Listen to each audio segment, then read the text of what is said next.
Hey everyone, I'm looking forward to talking about the crazy vacation I just came back from. And we're also going to share with you how the saying, there's two sides to every coin, relates to marriage.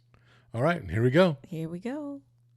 5, 4, 3, 2, 1. Whether you've been married 1 or 20 plus years, at some point you realize you married into crazy. And that's what our show is all about. If your marriage or relationship is compassionate, real, accountable, zealous and yielding, or just plain crazy, Snooks and Lovey offer love, laughter, and a dose of reality as they unpack this thing called marriage. Sit back, relax, and get your ear hustle on. It's time to start the conversation. Yo, what's up? It's your boy E.T. Look, if you're looking to or you got to raise the bar on your marriage, you gotta click the link and get into Married into Crazy, y'all. I'm telling you, this coaching is gonna take your relationship to another level. Now look, you already know you need to raise the bar. You know that already. So stop thinking or overthinking. Click that link, and Marriage into Crazy is gonna take you and your spouse to marital bliss. Now you know. Click the button. Let's go. All right, welcome back to another episode of the Married into Crazy podcast with Snooks and Lovey. I'm Snooks. I'm Lovey. And we know that you have a lot of choices. And we thank you for coming back and hanging out with us to hear about all things marriage. We've been through quite a few things. Mm-hmm. If you're new to the podcast, we've been married for 27 plus years. Yes, I'm checking. Yeah, and she nods a lot. She doesn't really talk a whole lot. She does have a voice. And then she complains I don't let her talk. But anyway, we talk about all those different things, some of the crazy things that we're going through. Sometimes we bring you subject matter experts like we've done, if you've been with us recently, with Gino Davis, who's the CEO of advancedjournaling.com. We bring other couples to actually talk to you from really interesting perspectives and how they've dealt with and overcome adversity in their relationships. Mm-hmm. Sometimes it's just us talking about some things that we've gone through, things that we've discovered, conversations we've had. So they run a full gamut of all the things that I think can really help you with your marriage, or at least it's great conversation. Yeah, I agree. Oh my goodness. It's like pulling teeth. I swear. Well, look, hey, let me start off this way. If you do us a favor, wherever you're listening to us or watching us, if you're on YouTube, please go ahead and subscribe, hit that like button, make sure that you are going to stay in the, in the fold, so to speak, so when we drop new content. Mm-hmm. But also, if you're listening from one of the traditional podcast arenas, make sure you go ahead and subscribe. If you can, go ahead and leave a review. Leave those 5 stars. Mm-hmm. All right, so I just came back. Well, also, we want to go into marriedintocrazy.com and check out all the ways that we can bless your marriage. So we have a store, we have coaching, and we have RTB, which is Raise the Bar. Yeah, go ahead and take a look at the new website. It's refreshed, looks a little different. We're really pleased with how it looks. Mm-hmm. Again, that's maritalintocrazy.com, and that's all the different ways that we really attempt to bless your marriage. Mm-hmm. And, just another note, just something else that we are actually, I won't say offering, but you have until April 24th to place your pre-order for your book to get it at the special price of Out of Order. Yep, special price is $15. And so for those of you that don't know, if you're new, our son was murdered last year. So we've been dealing with a lot of trauma recovery, a lot of grief recovery. We're still in that journey. Even something today happened. Over the course of the last 2 days, something happened. And one of which I can't really talk to. I don't want to speak to regarding his case. But there's things, right? And we have been blessed to be co-authors or asked to be co-authors on a book that talks about different pathways when it comes to the grief as well as the healing journey. And I wrote a chapter. Snooks wrote a chapter along with several other authors. I have no idea what her chapter says. And I don't know what his says either. Honestly, I'm going to be totally honest with you. I was so, I almost looked at it. You had to send the final edition or whatever. And I was like, nah, I won't do it. And I almost asked you to read mine. But then I was like, no, let me not. Let's just wait, Yeah, and so that's just one of the unique things about the book, that we, even though we're in the same house, we sleep in the same bed, we practically eat the same food, do everything together. Podcasting, during our day jobs, we actually look right at each other at our desk. We do so much together, and yet our healing and our grief journeys are uniquely different. Mm-hmm. Well, there's one thing that we obviously did not do together. Let's go on a vacation. So True that. So I had a work vacation last week. So meaning that went to work, had a national meeting, went all the way across the country. It was over in Florida. But leaving there, it was really nuts. The weather was crazy. I don't know how you guys live on that side of the world, because there were tornado warnings. The airport shut down because of lightning strikes, lights flickering and all that. I swear I was in a horror movie. I swear it was crazy. So then because of all of that, I was supposed to fly from where I was, from Orlando to Atlanta, then Atlanta to Norfolk, Virginia, to go visit my family. Well, that got blown up. They said, oh, we're going to fly you from here to New York, and then from New York to Norfolk. I was like, okay, cool, just as long as you get me to my family. Well, I got on the plane in good faith that there would be a plane waiting for me when I got to New York. Not the case. So I get there. I don't even get there. I'm using the airplane Wi-Fi, and as we're approaching New York, the captain comes on and says, oh, we're about 30 minutes out, whatever. I look at my phone. I'm like, oh, I've got a message from Delta. I'm like, I'm on Delta, but okay. Right. And so it says something, and then I'm like, okay, this is kind of interesting. It's giving me an update on my connecting flight. And at first I was like, okay, cool. Everything's good. Then I start really looking at the message, and I'm like, wait, cancel. Wait, this can't be right. And I'm thinking they might be talking about my previous flight. So I must have closed my text and opened it, closed it, opened it, closed it, opened it. Because you thought they were talking about the flight that that diverted you to New York. Exactly, yeah, Okay. the Atlanta flight. That was Got you. canceled. And I'm thinking from my itinerary. Mm-hmm. So then I jump over to the app, and I'm like, this is crazy. So before I even land in New York, my connecting flight had been canceled. So it was mayhem at LaGuardia when everybody was getting off their planes and their flights had been canceled. So I had to scramble to get a flight from LaGuardia to Norfolk, and they were like, okay. So mind you, this is late in the evening on a Thursday night, and they're like, okay, yeah, absolutely, we got you covered. You can fly into Norfolk tomorrow. I'm like, okay, and we should get you there by 10 p.m. the next day. I'm like, whoa, wait, hold on. Did you mean a.m.? They're like, no, 10 p.m. And I was like, look, that's just not going to work, because I'm not going to be hanging out in the airport, for almost 24 hours.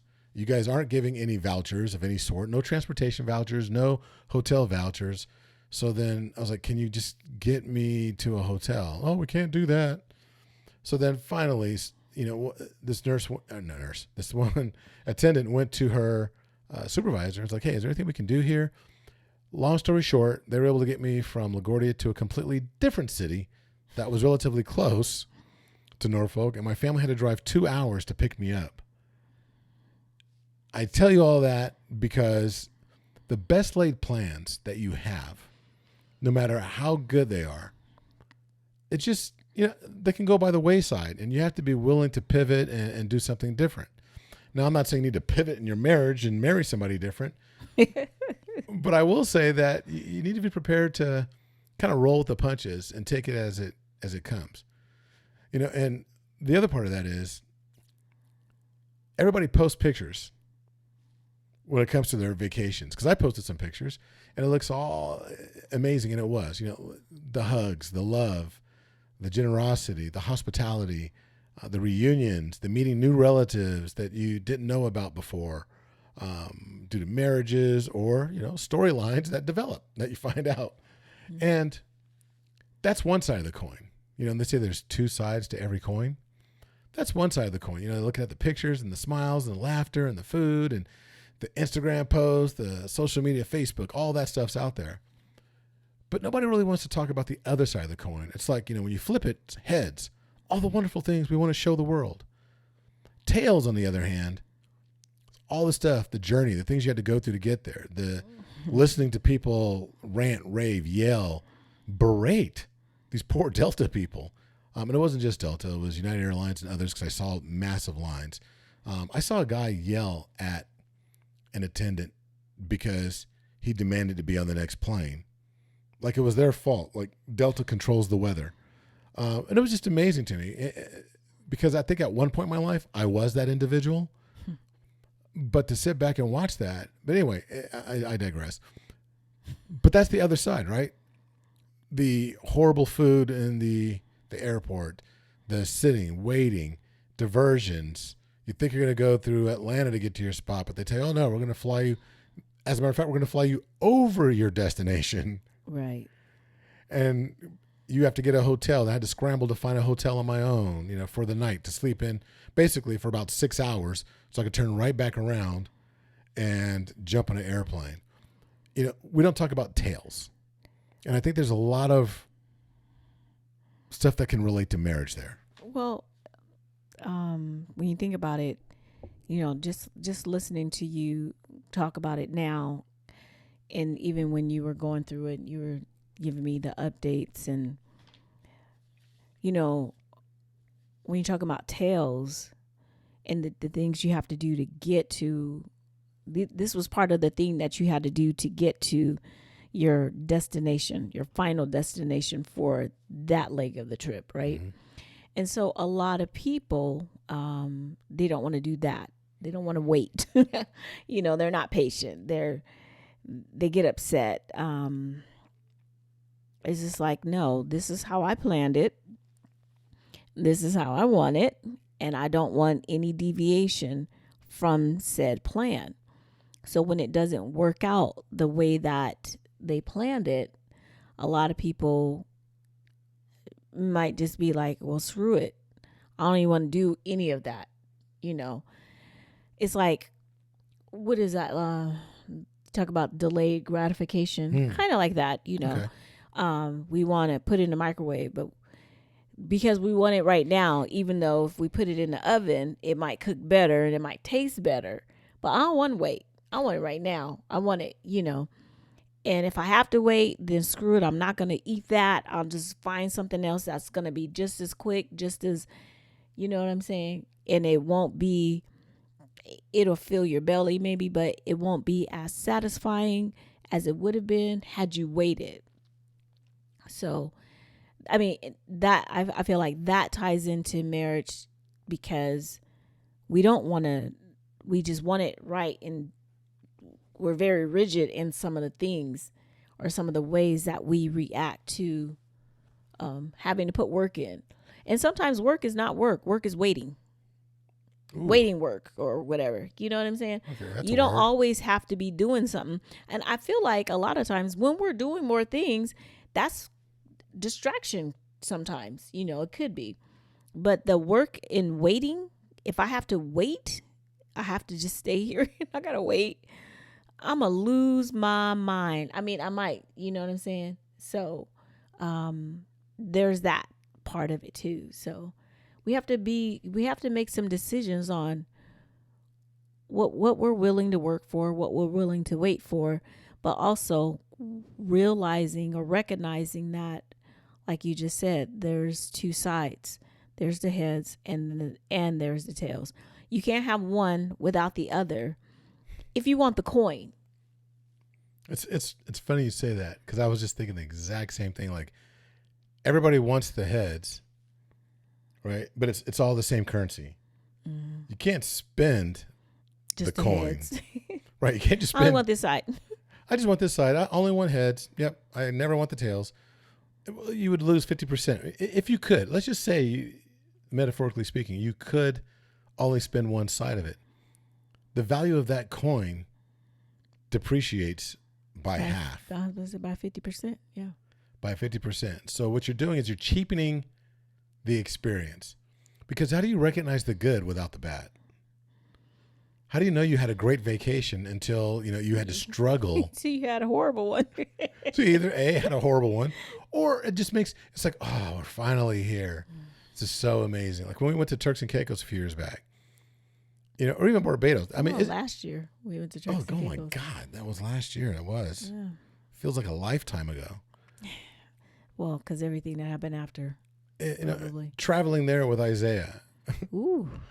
The screaming, the fighting, the having to deal with him in the airport, and the first time he was ever on a plane, just traveling and dealing with all that. And when we finally got there and saw the beaches and the room and right, it's almost like, I'm sorry, I mean to interrupt you, but it's almost like I liken that to like they say, well, you have a baby, you got to go through all that pain and everything, and then once the baby comes, you instantly forget about all the pain that's down there, because your focus is now on the baby and the joy that you have, like, oh my gosh, I just did this, I just delivered this baby. I mean, I know that's how it was for me. I was still in pain, but my focus changed. I wasn't so concerned with what was happening down below with the stitches and all that. My focus was now, look at my baby.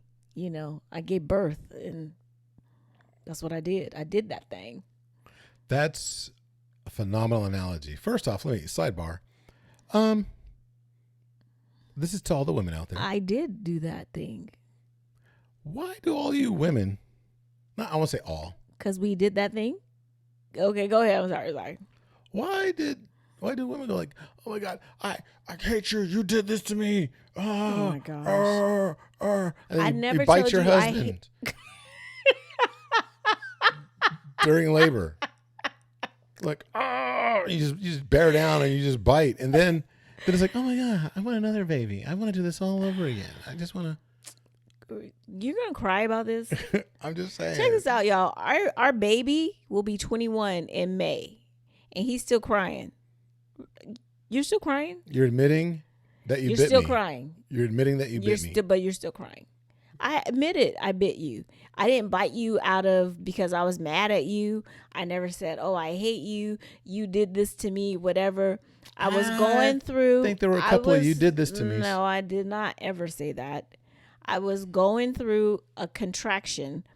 Really, it was an intense one. And I was sitting up. You were standing in front of me, and my head was just on your chest.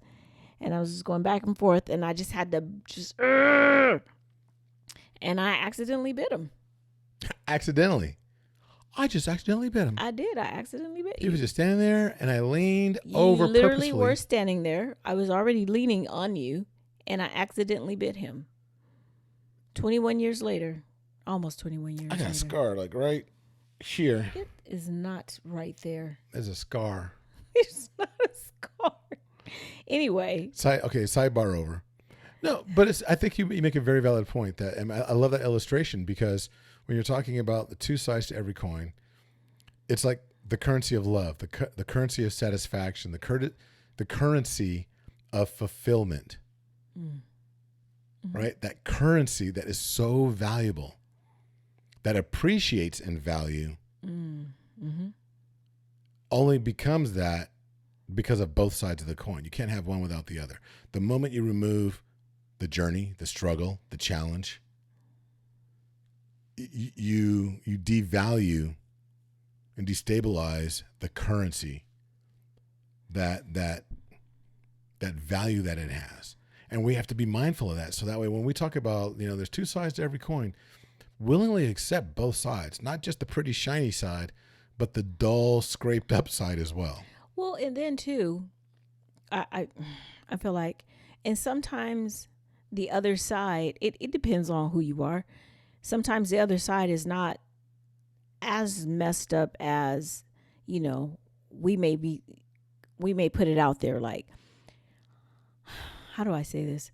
So I feel like, we always talk about, it's work, and I know it's purposeful for people to talk about, marriage is work, and marriage is, it takes resilience and blah, blah, blah. I always feel like when we talk about marriage like that, we only talk about marriage like that. Does that make sense? Like, all we talk about is how it's work, and how you got to be resilient, and you got to be, It's like marriage is fun. It's a blast. I love marriage.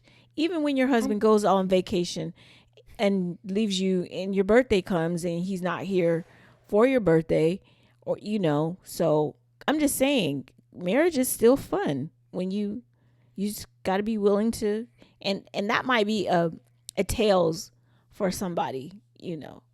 What'd you do for your birthday? Oh, I didn't do anything for my birthday. My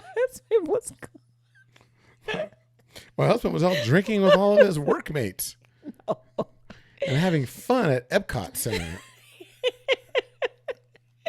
But I'm giving you a hard time, but there's so many times where I've worked with people and that was a big thing for them. Like they didn't get anything for their birthday, or Valentine's Day came and they getting flowers, or and I promise you I get it, because like if that's the only time you're showing me appreciation, then dagnabbit, you better have the biggest flowers. I want some lilies, I want all of whatever. But hopefully that's not the only time. And I don't hate on anyone who likes to receive flowers and candy on Valentine's Day. I have no problem with that. I hear people say, "Oh, we don't do that because we don't have to do that because we show it every day and blah blah blah." Okay, that's great. Show it every day, but if you still want it on that special day, then what is wrong with doing that for that person? Agreed. You know what I mean? No, I mean, I'm not, like I said, I'm just putting it out there. Let's stop. How do I say this? Let's stop making other people look or feel bad because they want to be acknowledged on a special day. There's nothing wrong with that. But at the same time, let's make sure that we're making it a regular occurrence also, that, they're feeling special, they're feeling loved, and and they're reciprocating to their partner, We're just going to take multiple topics. I know, I'm sorry. It's this goulash night. It's like, welcome to the marriage gumbo. No, but honestly, if you I'm just saying that could be somebody's other side of the coin. Gotcha. Because you just don't know. Everyone is affected differently by, everyone's household is different. So what affects me, what is my tails may not be somebody else's tails. Gotcha. And somebody else's, you be like, oh, that girl's tripping. Why? Blah, blah, blah. Well, and what you just said brings me to our Raise the Bar segment. Okay. So every episode, we have a segment of the podcast that is sponsored by raisethebarmarriage.com. And in an effort to raise the bar on our relationships, we want to call attention to this particular sponsor, raisethebarmarriage.com. And the sponsor is us. Raise the bar. Raise the bar. No surprise. No, but the BAR stands for Belief, Actions, Results, because we all have to have a marriage mindset.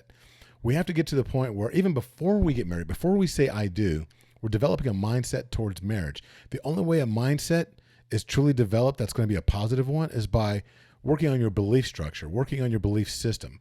It's those beliefs that are going to dictate your daily actions, and it's those actions that will ultimately yield your results.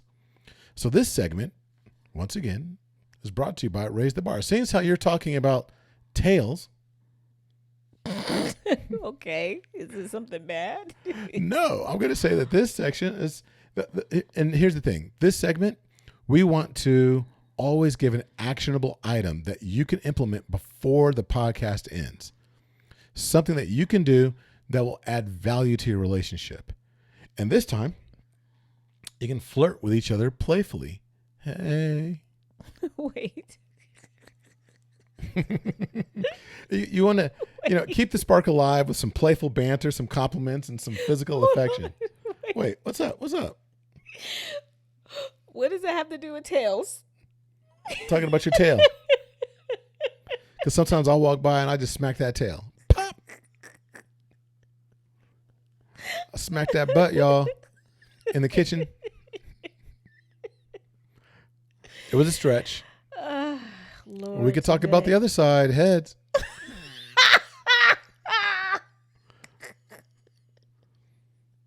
but we're going to keep it PG. I was about to say, bruh. For real. No, but I'm look, sorry, y'all. I'm sorry. Oh, flirt with each other. This is part of our flirtation. If I can keep her laughing and flirting, you know, that's a part of our world. what does that mean? You can keep me laughing. That No. means you get some. Hopefully, that is the Lord, prayer. today. That is the prayer. Wow. Okay. No, but it's one of those things where we flirt with each other throughout the day. You know, it's like We do. a touch here, a squeeze there, whatever. It keeps the juices flowing, so to speak. You know, I know I'm just bad today. Huh? I didn't even see that one coming. But what it does do is it keeps it playful, right? And it stokes the fire. Because listen, you know, I mean, if you don't already know this, you know, foreplay begins long before you ever enter the bedroom. It's a lot of playfulness. It's a lot of desire. It's a little things to stoke the embers in order to ensure that we're there. But I think we get so serious way too often in our relationships that we forget to flirt. Yeah. And here's the funny thing. I've witnessed it a gazillion times. People aren't flirting at home, but they're flirting everywhere else. Bars. You know, you're flirting with, you know, the person behind the counter. You're flirting with a coworker. You're flirting with whomever. But when you get home, it's like, hey. Side eye. Right, side eye. What'd you do? What's up with the kids? Did you pay that bill? What's for dinner? I'm so tired of you actually leaving your socks in the middle of the floor, whatever. You know, so where's the flirtatiousness? Flirt with the person that matters most. Right. Right. So keep that going. So you can start by just walking by your spouse, smacking that tail. Just pop, give it a little pop, and and just play. You know, find whatever works for you. But whatever you were doing when you were courting, when you were talking to each other, when you were chasing each other, get back to that and flirt a little bit. Yeah. Send a little risque text to each other. Make sure you don't send it to the wrong person. Don't, in your haste, put the wrong phone number in, one digit off or something like that. Yeah, and I said flirty text. Don't be sending no X-rated stuff You because, said risque. well, you know, flirty, risque, but not I mean, well, see, here's the thing. because you don't know who's got that phone. If your kids are taking the phone playing games, probably not the best thing to do. Keep it text. But flirt, sexy, flirty, or whatever, that's subjective to some people. So I She mean, gonna argue with me about? I'm being not flirty? arguing. I'm literally just making a comment. So you said I didn't say. Well, that might be how they flirt. So do y'all Know how your person wants to be flirted with. Know their love language and know if they're analytical. And they're going to analyze stop touching me? the way that you're flirting with each other. Anyway, just having some fun with it. But make sure you're being flirty with your spouse. So that segment was brought to you by raisethebarmarriage.com. Go ahead and check out the site. It's been revamped. It's still got some great videos there from other couples that have utilized the Raise the Bar program to really raise the bar in their marriage, whether they've been together 1 week or 20 plus years. So go ahead and check that out. And that's going to be the end of the podcast. Goodbye. No, we really are at the tail end.